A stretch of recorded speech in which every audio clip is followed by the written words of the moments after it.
Hey guys, today we are making fondue bhaji pav. Let's begin. Add some oil to the pan. Now add about 2 tablespoons of ginger garlic paste and give it a nice stir. Add your onions that are finely chopped. Don't add rest of the vegetables, we'll add them later. Mix them up. So now you don't have to burn the onions, you just have to pink them a little.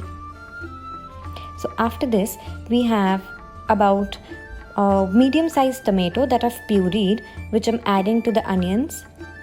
Give it a nice stir. Saute it for about 3 to 4 minutes like I'm doing. Make sure the heat is not very high. You have to do all of this on a very medium flame. Now add some turmeric and chili powder.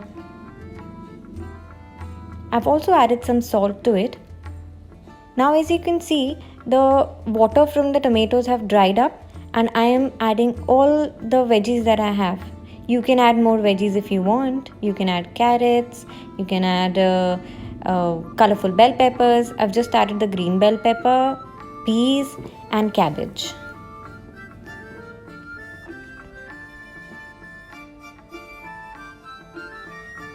Mix them up, mix them up, mix them up. So here at this step, so that the veggies don't burn, I'm adding a little water. This is about 1/4 cup of a water. So in this recipe, we don't add all the water in one go. We keep adding water slowly as and when required. I'm covering this up and I've cooked this for about 5 minutes. Again on a medium flame. Just to check that it is not burned, I'm giving it a nice stir. Now here I have some boiled potato that I've grated. Why do I grate my potatoes? Because I don't want the potatoes to be chunky when I mash them with the hands or a masher. So I've grated them to make them very fine. Okay, so this potato that I've boiled was well done potato. It was not a half boiled potato. It was properly well done so that it mixes well and gives a very creamy texture to my bhaji. As you can see, I've mixed it up completely. I'm adding a little more water to it and now I'm gonna allow it to cook. Mix it well. Cover it with a lid and cook for about another 5 minutes. After 5 minutes, you can see the consistency of the bhaji. It has become a little darker in color. Here I add some butter to it and I mix it up nicely. This was about 2 tablespoons of butter. I'm adding some pav bhaji masala. You can add any pav bhaji masala of the company that you prefer. This is about 2 teaspoons of pav bhaji masala that I've added. Mixing it nicely. So after this step, I'm adding a little more water to it. Mixing it again. We don't want the bhaji to be very thick. We want it to be semi-thick so that it is easily dippable. Now I'm adding some Amul cheese to it. This is about 2 cubes of Amul cheese.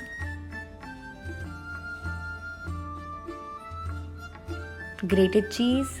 Look at that. Looks so yummy. Oh my god, the cheese has melted. It looks so good. I've mixed this. You can add a little more water if you want. I have added a little more water. Right now I'm just tasting if the salt and everything is fine. If you want, you can add more salt.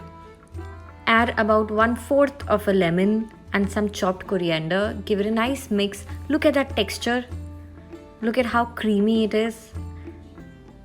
What am I doing? I'm just mashing the peas up. Now I'm gonna chop some pav in small pieces. You can keep the pieces as you desire, the size that you want. I'm keeping them medium, not too small, not too large.